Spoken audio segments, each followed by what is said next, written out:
ये बीजेपी वाले मंदिर की बात छोड़ दे, मस्जिद की बात छोड़ दे, पाकिस्तान की बात छोड़ दे, मुसलमान की बात छोड़ दे और कब्रिस्तान की बात छोड़ दे। इन 5 मुद्दों को अगर छोड़ दे तो जनता इन्हें एक भी वोट ना दे। छठा मुद्दा इनके पास है नहीं। मेरे देश के लोगों, ये देश हमारा है, ये देश हमारा, बचाने की जिम्मेदारी हमारी। आओ इस देश को बचाओ। तो इसलिए तमाम हिंदू मुसलमान निकल चुका है कि एक ही नारा होगा कि देश को बचाना है, कांग्रेस को लाना है, वरना देश बचेगा नहीं। देश में राहुल गांधी देश को बचाएंगे। राहुल की दादी ने इस देश के लिए आहुति दी है, राहुल के बाप ने इस देश के लिए आहुति दी है, और अपने बाप और दादी को ना देखते हुए, अपने जान की परवाह न करते हुए राहुल जी आज जनता के बीच में जननायक बनकर निकले हुए हैं। और वो अपने लिए नहीं बल्कि इस देश के युवाओं के लिए, इस देश के किसानों के लिए, इस देश के व्यापारियों के लिए, इस देश के अगले पिछड़े तमाम अनुसूचित जाति के जो लोग रहने वाले उनके लिए निकले हैं। आप कह रहे हैं मंदिर आस्था की चीज थी, वो बन गया, वो उन्होंने नहीं बनाया। सरासर झूठ बोल रहे हैं। हमारे देश के सुप्रीम कोर्ट ने फैसला दिया कि वहां राम मंदिर बनना चाहिए, तो देश की अदालत का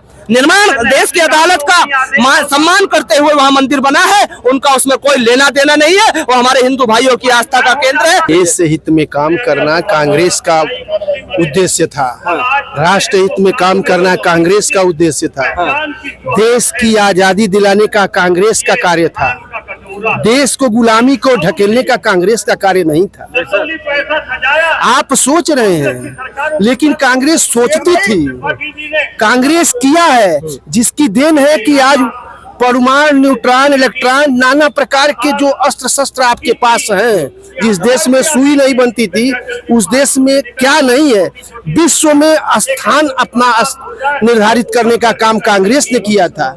अब रही बात है कि आपने इसको इस तरह से तोड़ मटोड़ करके अपने को स्वामित्व में लाना चाहते हैं, जिसका कोई औचित्य ही नहीं बनता है। राहुल गांधी की भारत जोड़ो न्याय यात्रा से जो है कितना लाभ होगा 2024 के लोकसभा चुनाव को लेकर के, कैसे देखते हैं इस यात्रा को? मान्यवर, मैं पूरे देशवासियों से यह अपील करता हूं और कहना चाहता हूं, आपको सोचना चाहिए। जिस देश को गुलामी के जंजीरों से मुक्त कराने के लिए भारतीय राष्ट्रीय कांग्रेस ने कुर्बानी दी है, उसी भारतीय राष्ट्रीय कांग्रेस का एक योद्धा जो भारत जोड़ो न्याय यात्रा, भारत जोड़ो पद यात्रा किया, उस कड़ी में आपको सोचना और विचार करना पड़ेगा। क्यों ये रुपया नहीं है, ये आपको लॉलीपॉप नहीं दिखा रहा है, आपके सामने, आपकी आंखों के सामने से गुजर रहा है। सच इन सच क्या है, आपको निर्णय लेना है। देश हित में आपको सोचना है, राष्ट्र हित में सोचना है, मानव हित में सोचना है, समाज के हित में सोचना है, देश के विकास के लिए सोचना है, नौजवानों के लिए सोचना है, किसानों के लिए सोचना है, मजदूरों के लिए सोचना है। ऐसा कार्य माननीय श्री राहुल गांधी जी ने कर रहे हैं। उस कड़ी में ये भारत जोड़ो न्याय यात्रा जो मणिपुर से आपके महाराष्ट्र नागपुर तक जाएगी। आप सोचिए, मणिपुर के लिए माननीय हमारे प्रधानमंत्री जी के पास समय नहीं करे, देश खुशहाल हो गया। ऐसा है कि हमारे पास, एक बार की बात बता रहा हूँ, एक राजा थे, उनके राज्य में एक महाकवि थे बीरबल। राजा ने पूछा, बीरबल बताओ क्या हालचाल है देश राज्य का? कहे जहाँ अपना सभी लोग दूध रोटी खा रहे हैं। राजा बहुत चालाक था, अकबर नाम था, उसने क्या किया, बीरबल की गाय उठवा लिया। दूसरे दिन दरबार में पूछा, बीरबल क्या हाल है? कहा कि सभी जहाँ अपना मर रहे खाने बिना। तो जो आपके चारों तरफ लोग हैं वही खुशहाल है, इसलिए कि उनके पास परिपूर्ण व्यवस्था है। आप जरा हट करके पद यात्रा करके या सुदूर गांवों में जाइए, सुदूर प्लेसों पे जाइए, देखिए क्या उनका हालत है, क्या उनका हश्र है। अभी हमारे एक मित्र हमारे पास पोस्ट किए थे कि 2 कुंटल कोयला एक आदिवासी ढो रहा था। उनको ये नहीं मालूम है कि वो 2 कुंटल कोयला का और रूप उतना जो डंबर था, वो जो दिखावापन था, वो 2 कुंटल के बराबर था। वजन तो उसका 50 किलो भी नहीं होगा। जैसे पुआल की गांठ जो होती है, अगर बांधी जाए तो देखने में लगती है कि बहुत वजन है, लेकिन उसका वेट 20-25 केजी होता है। सेम कंडीशन उसका था, लेकिन उनके लिए क्या है, एक सज्जन बोले कि FIR होना चाहिए। अरे भैया, ये FIR नहीं, देश को तुम गुलाम बना दो।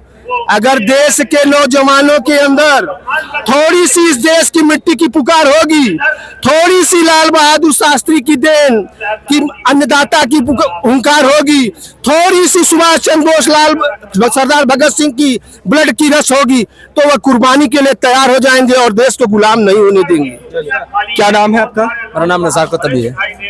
नजाकत, कैसे देखते हैं जो भारत जोड़ो न्याय यात्रा चल रही है, इस यात्रा को कैसे देखते हैं और किस तरह से जो आने वाला लोकसभा चुनाव है उसकी तस्वीर कैसे देख रहे हैं? देख नहीं रहा, अगर इस देश को बचाना होगा तो सन 47 से पहले गोरों के खिलाफ लड़ाई लड़ी गई थी और सबने ये लड़ाई लड़ी थी कि हमारा देश आजाद हो जाए।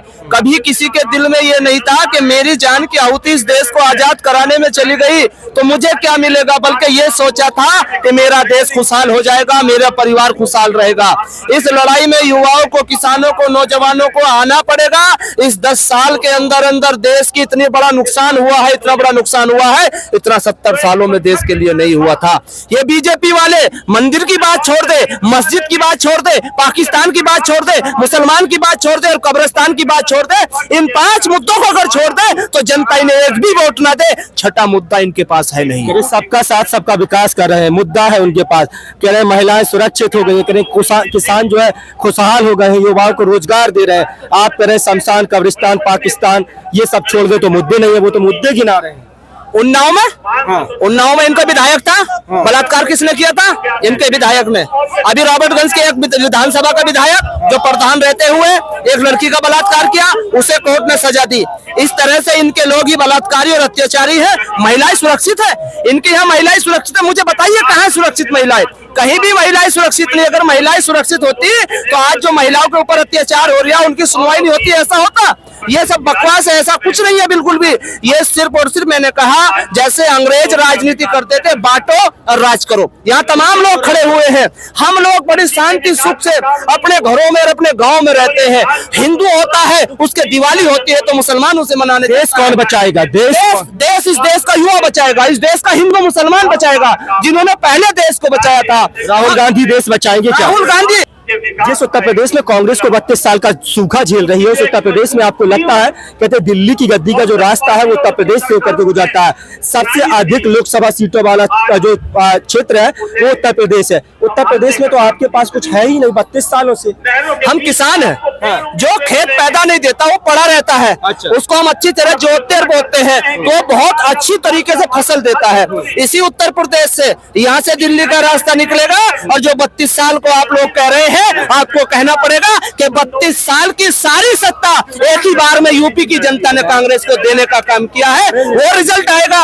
देखिए, मैं नाम नहीं लेना चाहूंगा, अभी एक चुनाव हुआ एक देश में, उस देश के प्रधानमंत्री को जेल में डाल दिया, जनता को निर्दलीय चुनाव लड़ना पड़ा, उसका चुनाव छीन लिया। यहाँ की जनता समझ चुकी है कि जैसे वहाँ भ्रष्टाचार के खिलाफ जनता ने फैसला किया है, भारत की जनता भी भ्रष्टाचार के खिलाफ कांग्रेस को वोट देकर सत्ता में लाने का काम करेगी। कांग्रेस को वोट देकर राम मंदिर बन गया है, धारा 370 हटा दी है, ट्रिपल तलाक को बैन कर दिया गया है, सड़कें चमचमा रही हैं, रात दिन विकास हो रहा है, भारतीय जनता पार्टी कर रही है, सब लोग खुशहाल हैं। कुछ चंद लोग हैं जो है विरोध कर रहे हैं, आंदोलन कर रहे हैं, प्रदर्शन कर रहे हैं, इनको संभाल लेंगे।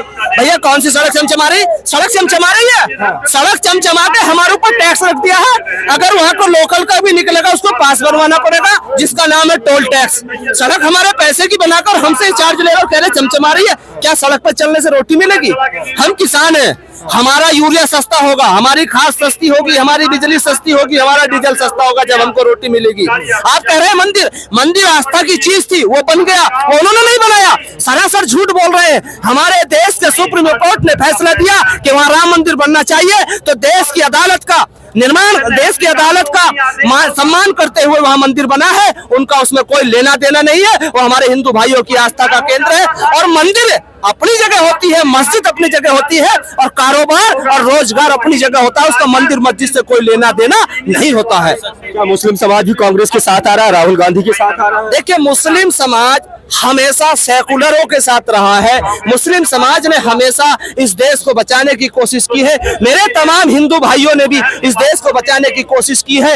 इन 10 सालों में बीजेपी वालों ने हिंदू मुस्लिम का जहर घोलकर राजनीति करने का काम किया है। अब मेरा हिंदू भी समझ गया, मेरा मुसलमान भी समझ गया है। इसलिए इस देश के मुसलमानों ने अब आग्रह किया अपने हिंदू भाइयों से कि भाइयों आओ, ये देश हमारा है, हम उस देश के रहने वाले हैं जहाँ आगरा का ताजमहल है, हम उस देश के रहने वाले हैं जहाँ अयोध्या की सरजमी रामचंद्र भगवान की अयोध्या उत्तर प्रदेश में है, हम इस देश के रहने वाले हैं। जहाँ गुरुद्वारा अमृतसर का है, हम इस देश के रहने वाले हैं। जहाँ लखनऊ का भूल भुलैया है, हम उस देश के रहने वाले हैं। जहाँ दिल्ली में लाल किला है, आओ इन अपनी इमारतों को बचाओ, नहीं तो ये जो बैठे हुए हैं गद्दी पर, इन इमारतों को बेचकर देश छोड़कर भाग जाएंगे, क्योंकि देश के प्रधानमंत्री कह चुके मैं तो थैला उठाकर भाग जाऊंगा। और मेरे देश की जनता नहीं समझ रही अभी तक, वो साफ साफ कह चुके मैं भाग जाऊंगा।